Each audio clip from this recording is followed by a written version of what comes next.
2,000 years ago, one civilization held the entire Western world in its grasp. From Northern Europe to Africa and the Middle East, it imposed laws, ideas, and a single language. For 2 millennia, we've dreamed of its cities and its triumphs, its idealism and its decadence. Rome, the power and the glory.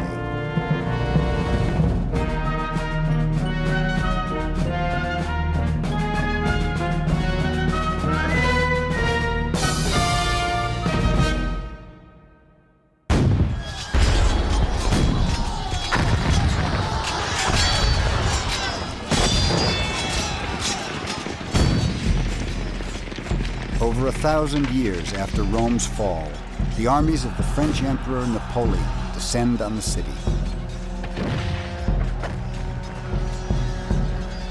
Napoleon's forces have already battled their way through Europe. To take Rome seems an afterthought. By this time, it's a backwater. But for Napoleon, it has an almost religious significance. He claims he's the spiritual descendant of the Roman emperors. He has himself painted wearing the Roman crown of laurels, as if Rome still rules the world. His troops march unopposed into the city. It's like walking into a ghost town.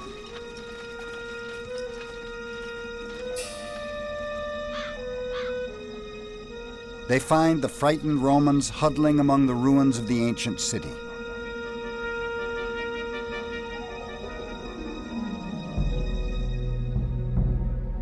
Crumbling palaces and arches still seem to echo the magnificent triumphs they were built to celebrate. Goats and cattle graze where thousands once thronged the streets. In 70 AD, when the Emperor Vespasian started building the massive Colosseum, Rome was 10 times larger than the city Napoleon found. Vespasian wanted a great theater for the gory spectacles Romans so loved.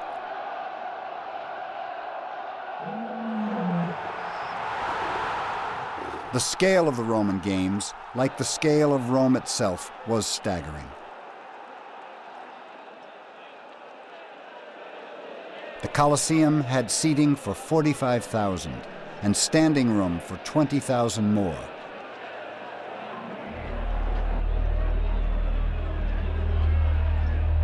In one series of games, 5,000 people and 11,000 animals were slaughtered. Nothing in Hollywood could compare with this gruesome splatterfest. The blood and brutality were all too real, and the Romans were addicted to it.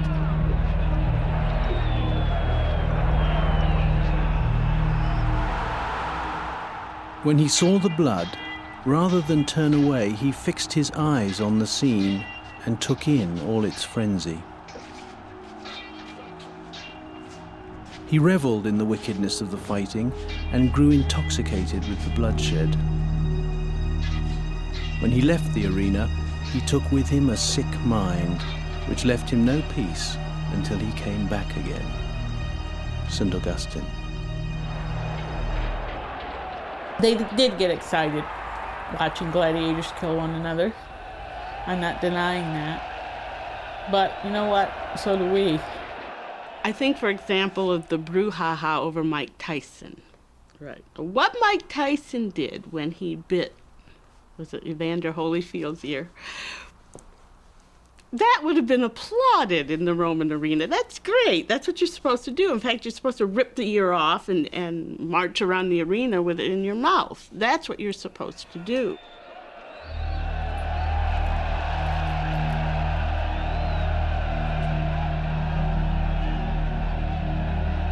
Rome's savagery was matched by its size.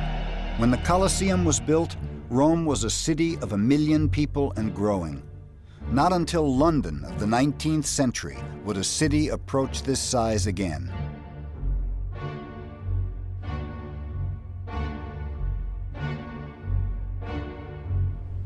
What I think you'd notice if a time traveler went back would be the smell, the noise, the dirt, the crowdedness.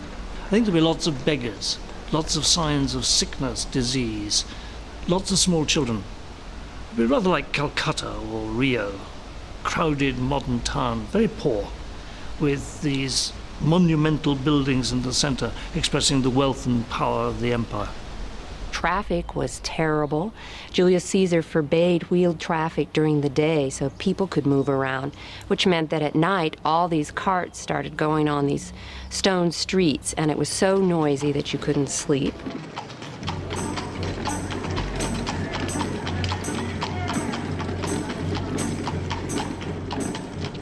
To manage the problems of organizing such a huge concentration of people, the Romans invented the science of urban planning. They invented cement, built gigantic public storehouses, and installed citywide sewage systems. But their greatest achievement was the water supply. The aqueducts of Rome reached 60 and 70 miles into the hills to guarantee a continual flow of fresh water into the city. That flow of fresh water provided enough water, gallons per person per day, that was not equaled by the city of Rome until the 1950s. Along with millions of gallons of water, Romans consumed a staggering 8,000 tons of grain weekly. Supertankers, each carrying 1,000 tons of grain, crisscrossed the Mediterranean. They were the largest ships built until the Atlantic steamers of the 19th century.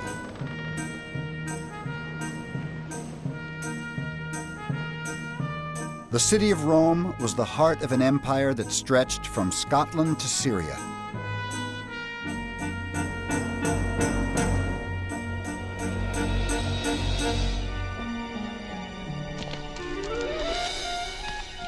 Never has the Western world been better organized or more united.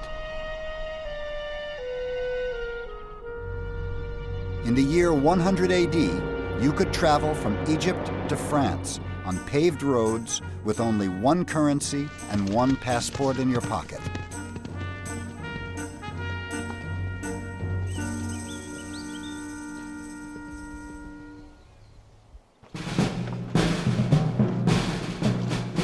And this vast, well-organized empire would muster the largest army the world had ever seen. Over 500,000 soldiers.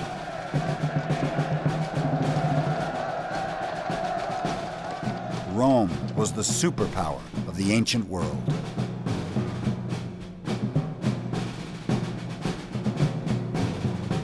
Later superpowers never stopped learning the lessons of its spectacular rise and fall. Napoleon was not alone in his obsession with Rome. 20 years before Napoleon marched into Rome, on the other side of the Atlantic, a group of men were designing a political system for their new country.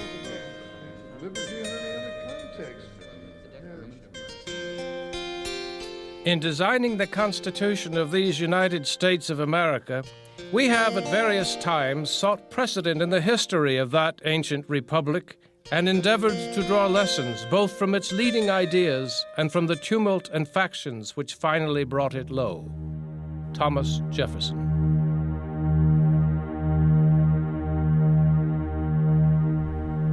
The American founding fathers spent most of their childhood and much of their adulthood reading the Latin classics. To the founders, the past was not something that was dead, it was something that was alive, especially the Roman past. It was alive with personal and social meaning. This was crucial, I think, to the American Revolution because they were doing something really unprecedented in this revolution, and yet they were able to feel that they were not the first. The basis of our political system, I think, lies in Rome. The Western world grew up in Rome's shadow. Its legends, its laws, its institutions, and its language.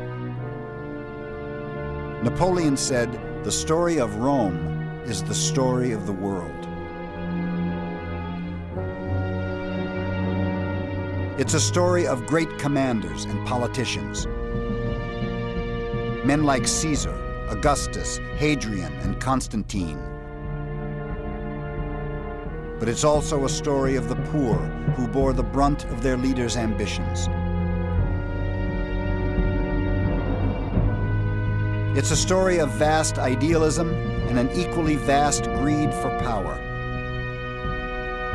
And finally, it's the story of Rome's spectacular fall and the chaos that followed.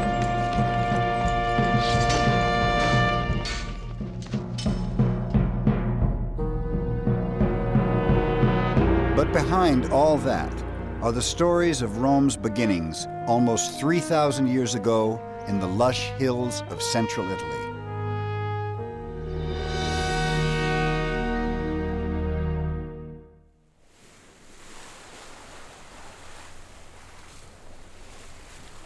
When the Mediterranean sailors of ancient Greece and Egypt looked west toward Italy, they stared into a great unknown. It was 800 years before the birth of Christ, and Rome still didn't exist. But stories were told of mysterious peoples with strange, exotic customs and untold riches. The tales were irresistible.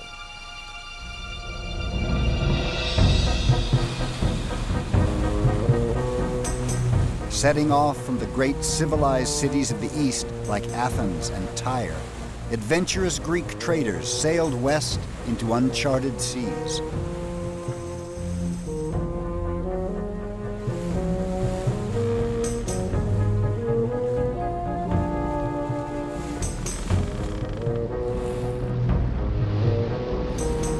Navigating by the stars, without instruments, they began to explore a remote and little-known peninsula of the Western Mediterranean. They called it Hesperia, the land of the evening sun. Well, in the 8th century BC, time of westward expansion, Phoenicians going west, Greeks going west, founding colonies. Well, when the Greeks sailed into Italy, they found something they didn't expect, an advanced civilization already there. Here in the hills of Tuscany, there were already walled cities. There were kings and high priests. There were skillful craftsmen who created a tender and sensuous art like no other in the Mediterranean. And there were traders ready to barter the finest gold and ironwork the ancient world had ever seen.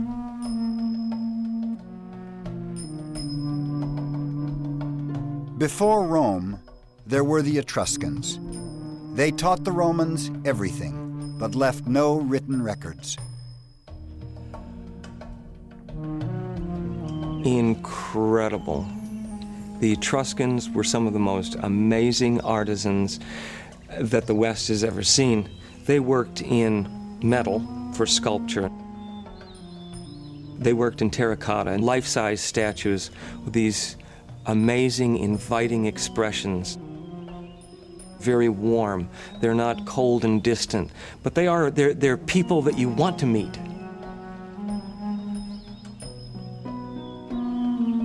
The Etruscans lived in the fertile hills of Tuscany.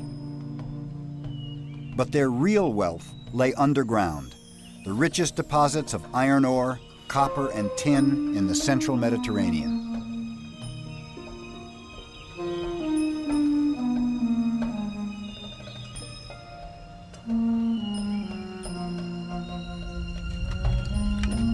As early as 700 BC, they created shafts, tunnels, subterranean galleries, smelters, and slag heaps so vast that 2,500 years later, Mussolini reprocessed them to produce weapons for World War II.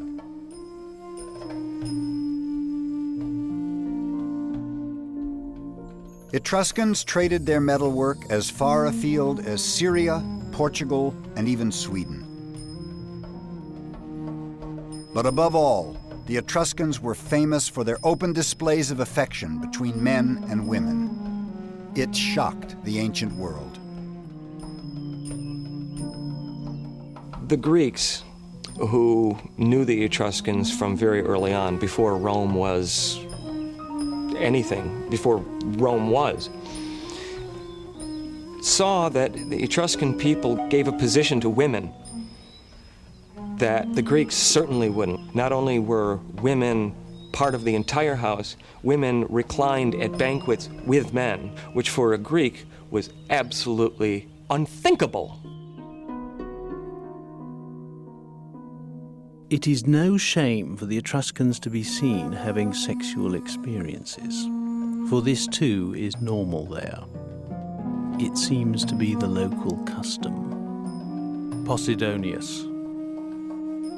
And they show no shame in sensuous acts. While the torches are still lit, servants bring in courtesans, sometimes even their own wives, and they all engage in lovemaking, publicly. Theopompus. The Greeks and later the Romans loved to embroider scandalous stories about the decadence of the Etruscans. They were almost certainly untrue.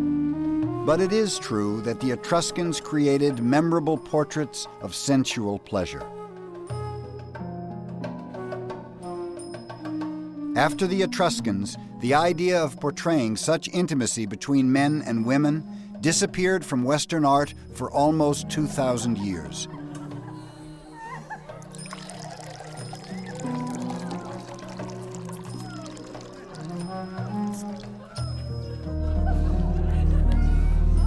The change began with the Romans, who grew up in their shadow.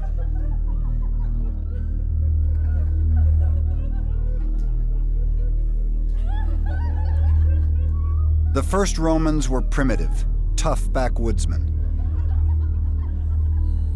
They resented the Etruscans, but had everything to learn from them, including the darker sides of civilization. Like all ancient people, the Etruscans were rigidly divided by class. Brutal rituals enforced the power and prestige of the nobility. Etruscans staged games at the funerals of important men. The losers were killed. Their blood celebrated the prestige of the dead man and was an offering to his spirit.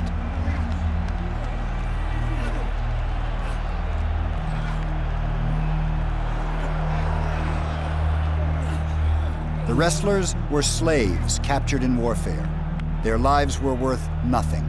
Only their deaths were significant.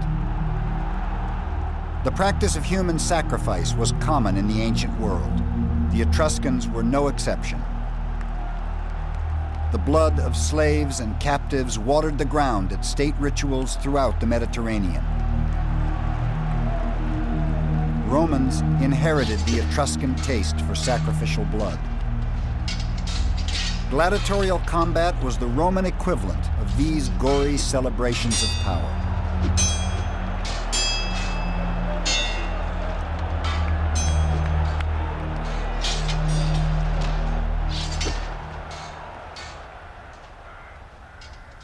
Rome took everything from the Etruscans. Etruscan engineers showed them how to drain the marshes where Rome now stands and channel the water into underground sewers. Etruscan architects and builders laid out the Roman Forum as a public square in the 7th century BC.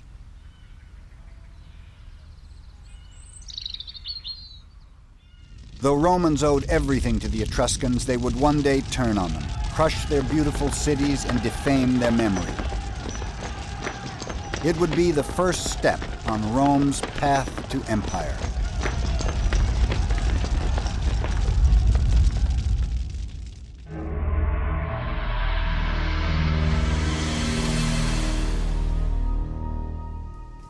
Most of what we know about the birth of Rome comes from the work of one man, one of Rome's greatest historians, Livy. He lived in the reign of the Emperor Augustus, over 700 years after the city was founded. The glory of Rome was at its height, but Romans were already haunted by the specter of decline. The empire was emerging from decades of civil war. Bitterness and political intrigue were rampant.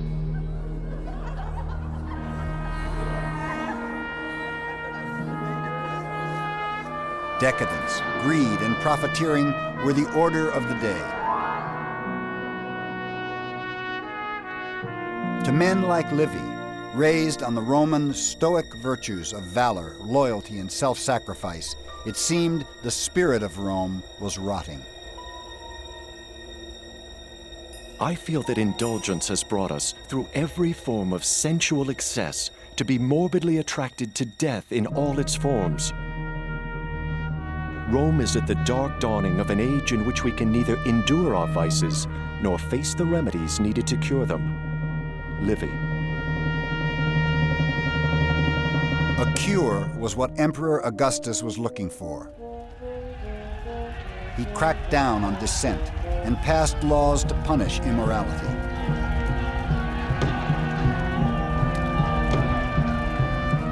He was determined to reform the empire and force a return to Roman family values. Bawdy poets like Ovid, who wrote The Art of Love, were banished to the Asian steppes.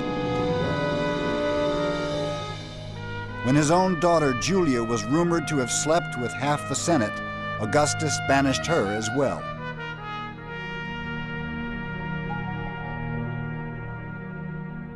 Livy saw in Augustus, or in Octavian, a chance for the world to finally settle down and get back to business. What made Rome great to begin with? You got to go back and look. Who were the heroes of the past that made Rome the city she was? I hope that history may be the best cure for a sick mind. At least it can remind us of what we once were and show us the depths to which we are now sinking. Livy set out to write a brief history of early Rome, celebrating its glories and virtues, propaganda for the reforms of Augustus. What he had to go on were stories handed down over the centuries. They were a mixture of fact and legend. I, for one, am looking forward to absorbing myself in antiquity, because I am so deeply tired of the modern world and all the troubles which torment it. Livy.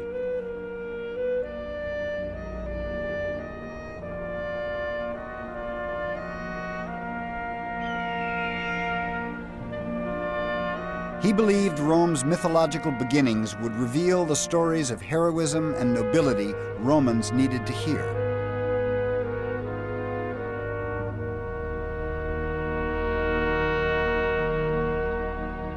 But the stories of Rome's origins were short on Stoic virtues and long on murder, rape, mayhem, and fratricide. To his dismay, Livy discovered they echoed the cruel realities of the Roman world of his own day.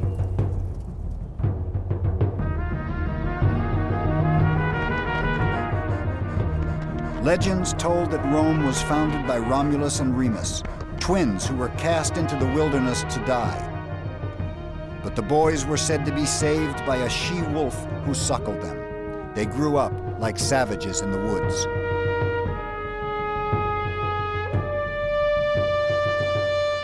When they returned to found the city of Rome, they were filled with the simple, ferocious spirit of their wolf mother.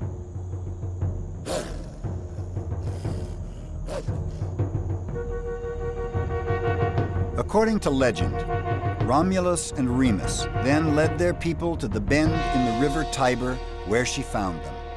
There Rome was born. The year was 753 BC. But hardly had they founded the city than the two brothers quarreled over who should be king. It was left to the augurs to decide.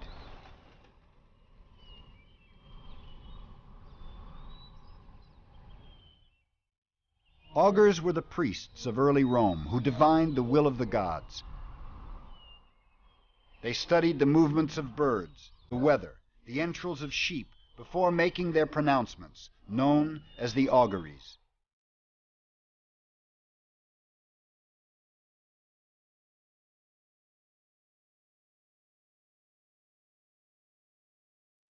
The augurs placed each brother on a hilltop, then waited.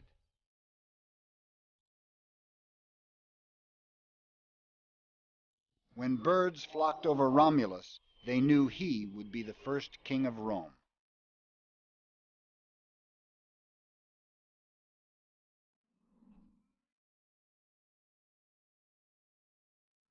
But Remus refused the augury, and the brothers fought.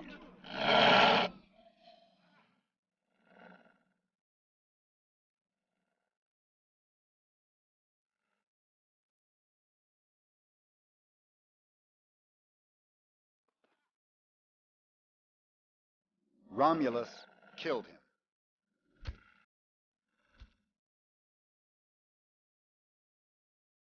The first king of Rome, suckled by a wolf, bathed in his brother's blood, walked away furious and triumphant. It was a fitting augury for the bloodshed and strife that lay ahead.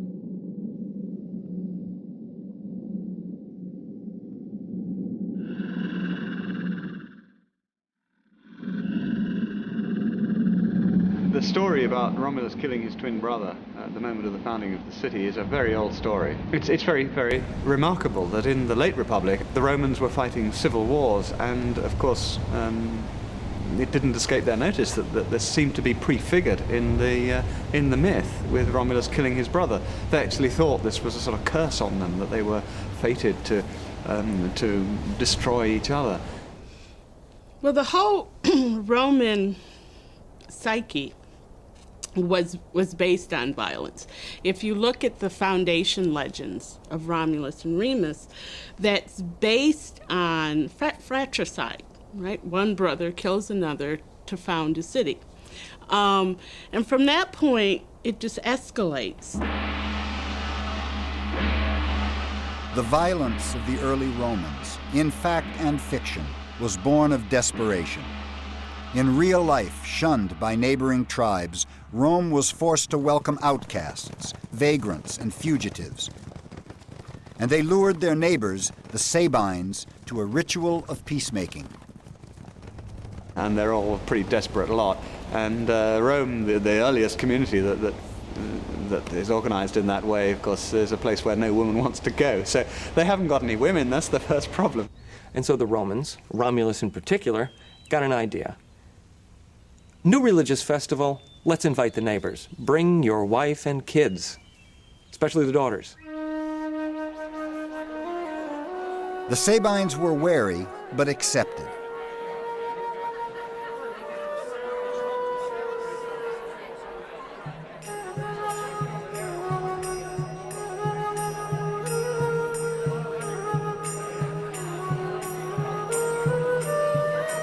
As the festivities went on into the night, the Sabines relaxed their guard. It was what the Romans were waiting for. Romulus gave the sign and they attacked. They grabbed the women and drove off the Sabine men, the ones they didn't kill.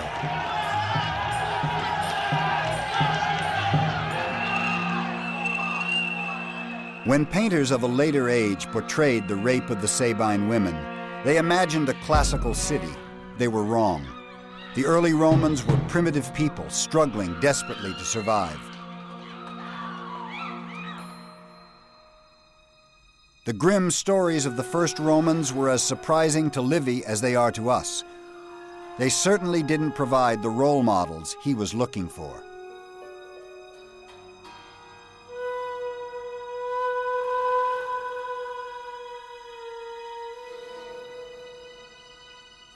His little book turned into one of the most monumental histories ever written.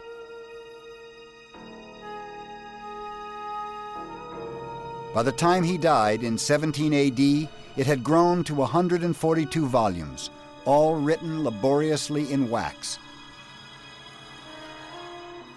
It had absorbed his entire life. Livy's Chronicle was the bestseller of its day. It was more successful than he could ever have hoped, but had no effect whatsoever on the moral chaos of empire. Even 142 books were no match for the influence of so much power. By now, Rome was a juggernaut whose momentum was unstoppable. Its course set by its mythic beginnings, whether fact or fiction.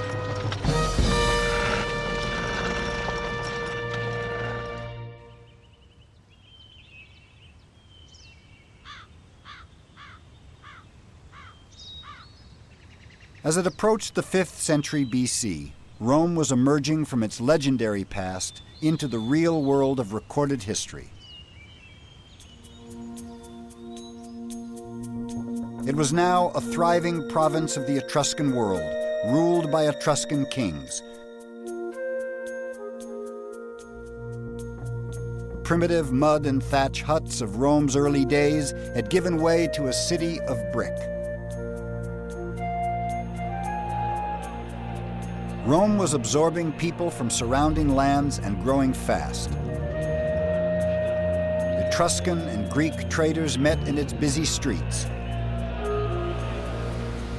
Phoenician boats from Sicily and North Africa sailed the Tiber. Wine, olives, and gold flooded into Italy.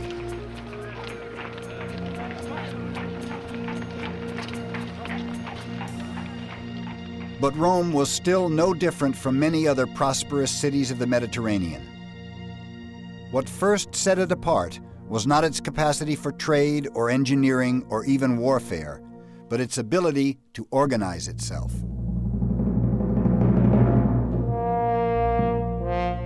The man who reshaped Roman society was an Etruscan king called Servius Tullius.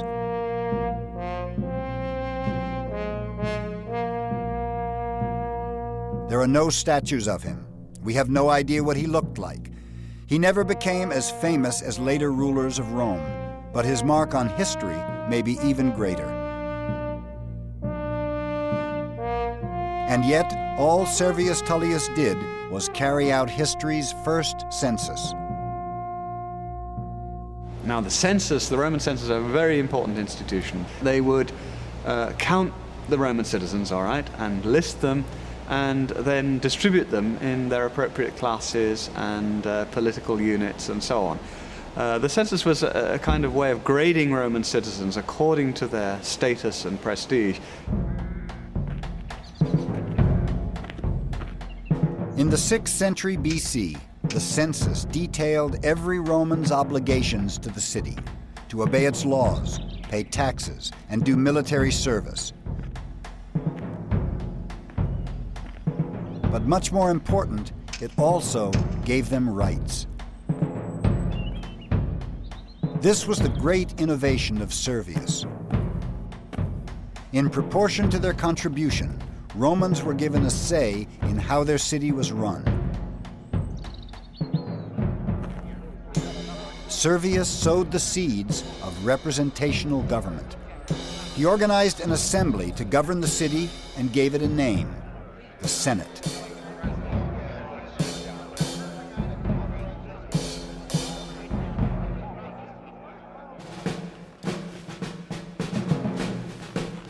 Finally, the census decreed that each of the city's social classes should contribute a group of soldiers for Rome's defense.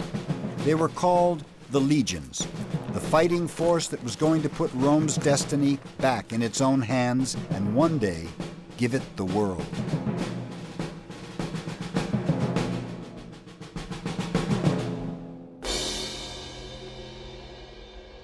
The census didn't create equality or democracy.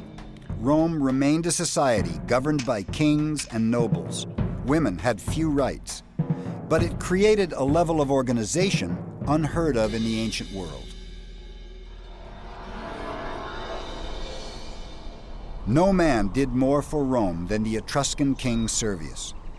His reforms laid the foundations for Rome's greatest achievement, the creation of the Republic. But like so many Roman rulers, he was brought down by treachery and intrigue. The king's own daughter wanted her husband Tarquin on the throne. Her henchmen knew how to get him there. And after they murdered the great king, power and paranoia went hand in hand in Rome. For almost 2 centuries, Rome had been ruled by Etruscan kings and Etruscan nobility.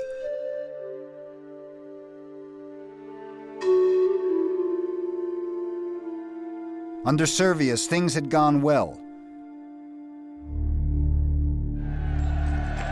Under Tarquin, his successor, brutality and decadence flourished.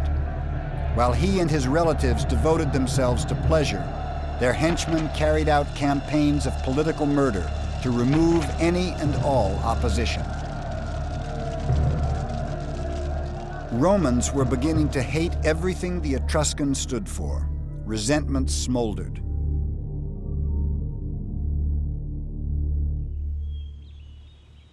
A woman called Lucretia was the spark that would set it on fire.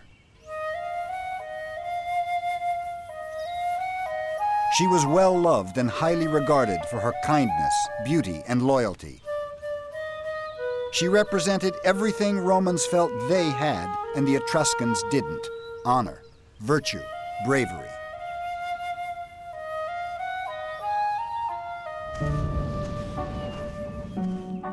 One day, the king's son and some of his Etruscan nobles were on a journey away from Rome. Drunk, they decided to creep back into the city and spy on the most beautiful women to see what they were up to.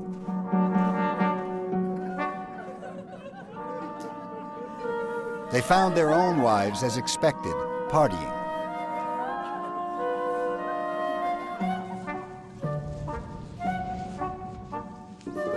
They found Lucretia hard at work.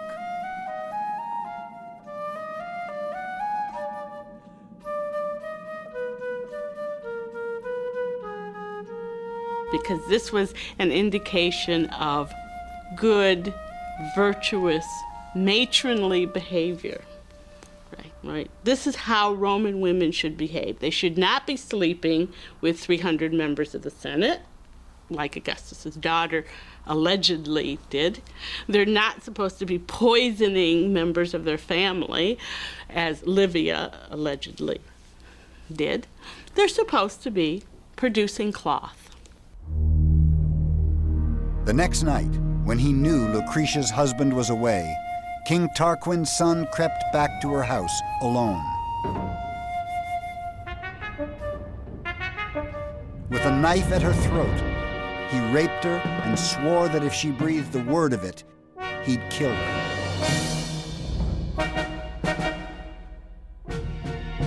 That would be unnecessary. The next day, too proud to live with her dishonor, Lucretia killed herself.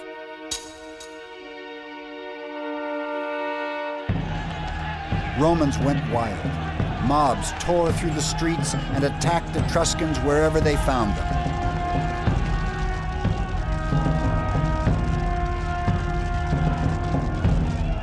A stern nobleman named Brutus organized a furious attack on the Etruscan king and his courtiers.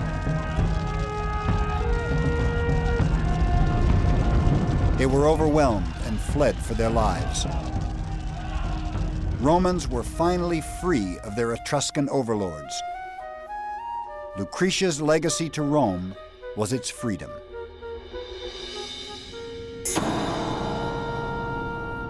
Romans vowed they would never again live under a king. So how exactly were they going to live? How would they govern themselves? Their solution was momentous. They declared that the affairs of Rome would belong to the people, that citizens would vote, and that Rome would be a res publica, a public affair, a republic. Government would no longer be the business of kings. Rome would be ruled by laws and elected officials. The first 2 elected leaders, called consuls, were Brutus and Lucretia's widowed husband. And so a king was replaced with first 2 praetors, eventually 2 consuls, with 2, both of them in agreement on everything, elected annually, so that no one person ever had very much power for very long at all. This paranoia about kings continues all the way through Roman history. In ways he never could have imagined, Servius's census had borne fruit. The new republic would be organized according to the voting categories and classes he put in place 40 years earlier. The birth of the republic staked Rome's claim to a place in history. SPQR was the republic's banner. Senatus Populusque Romanos, the Senate and people of Rome. It was the ancient world's first representational government. It paved the way for Rome's glories and all democracies to come.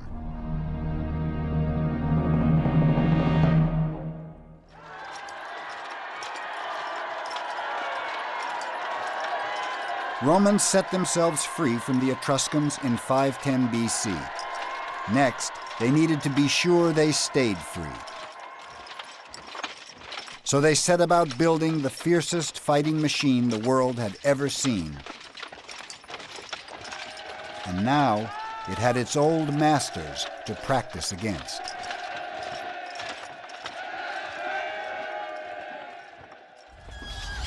For over 100 years after Rome declared its independence, it was at war with the Etruscans, who fought desperately to regain their old possession. They failed. They were no match for the highly disciplined Roman legions who'd fight to the death to defend Rome's liberty. As Roman soldiers fought for the Republic, a man named Publius codified its leading ideas. This legal system set a remarkable precedent for republics of the future.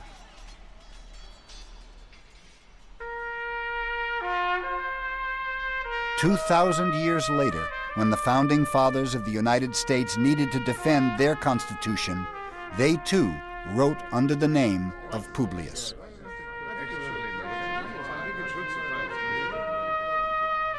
I think the American Revolution was an exciting period for the Founding Fathers. They were excited by the opportunity to match their ancient heroes' struggles against tyranny, in a sense to rival the noble deeds they had spent their youth reading about. And they were thrilled by this idea, by this thought, that they were beginning anew the work of the ancient republicans, only this time with an unprecedented chance of success.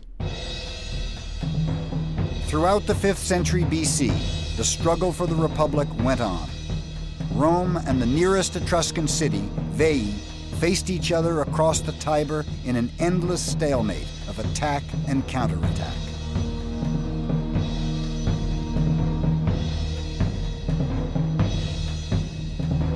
Finally, after decades of bitter skirmishing, a Roman army battled its way toward the Etruscan city. The year was 392 BC. Their goal was to take Veii by storm and once and for all bring to an end the Etruscan threat to Rome's survival. Etruscan soldiers fought furiously at the city walls. Priests prayed to their gods to save them from destruction, to no avail.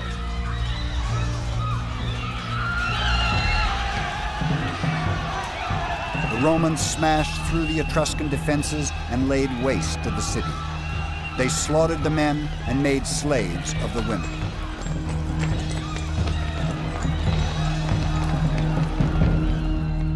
It was Rome's first great victory. There would be many more, each celebrated by the building of a triumphal arch, a monument to the glory of victory and the humiliation of the defeated.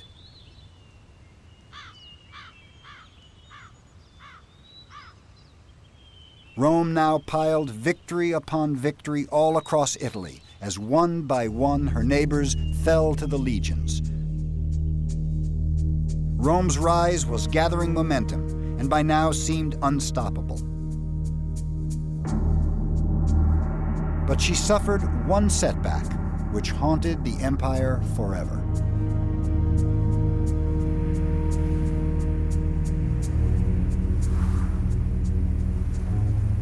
The year was 386 BC. From beyond the Alps, horsemen appeared and thundered toward Rome.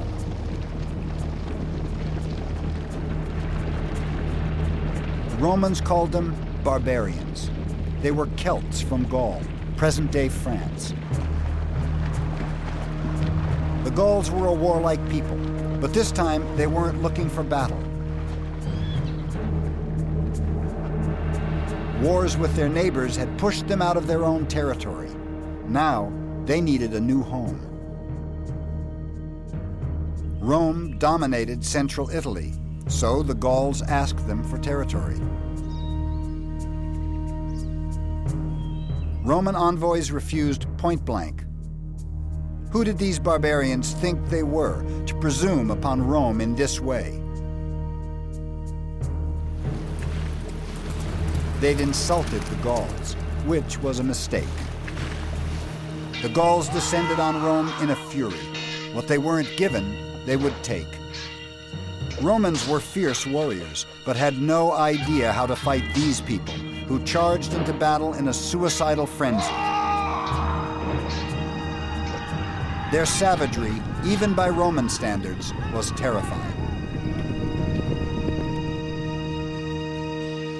Taken by surprise, the Romans barricaded themselves inside their city and hoped these terrifying wild men would go away. They didn't. The Gauls smashed their way into the city and ransacked it. The Romans only escaped being slaughtered by paying the Gauls everything they had to move on and leave them in peace. Rome's humiliation was complete. The words of the Gallic chieftain as he exacted his crushing payment would ring in Roman ears for centuries to come. Woe to the vanquished.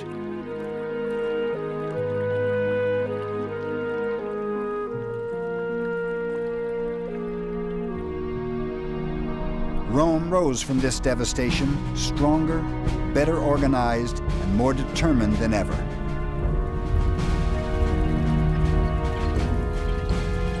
It forged an iron spirit and a civilized code of honor, the Stoic virtues of valor, discipline, and self-sacrifice.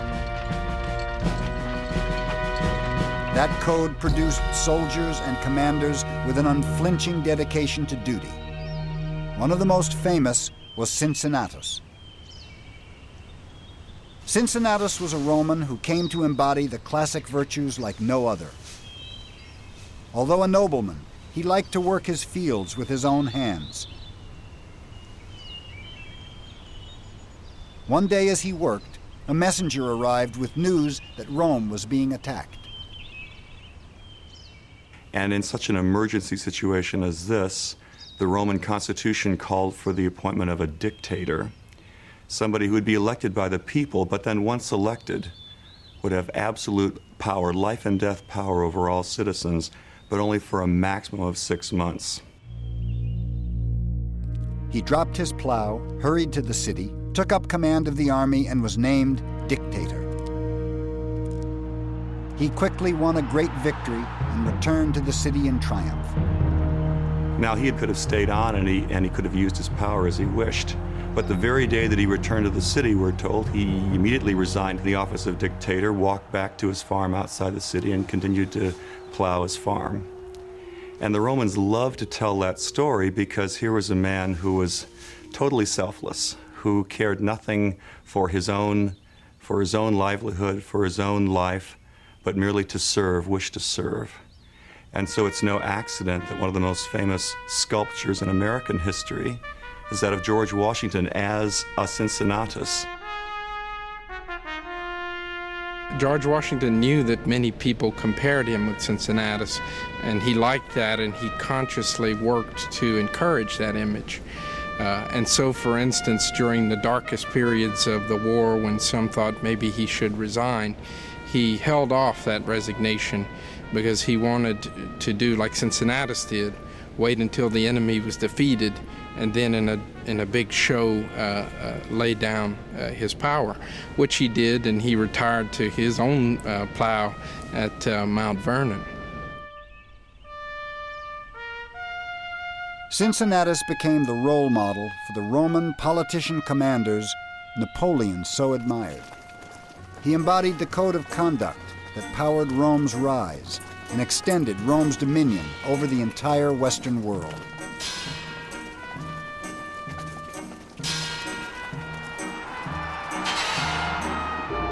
Rome's battles abroad would highlight the conflict within its own soul.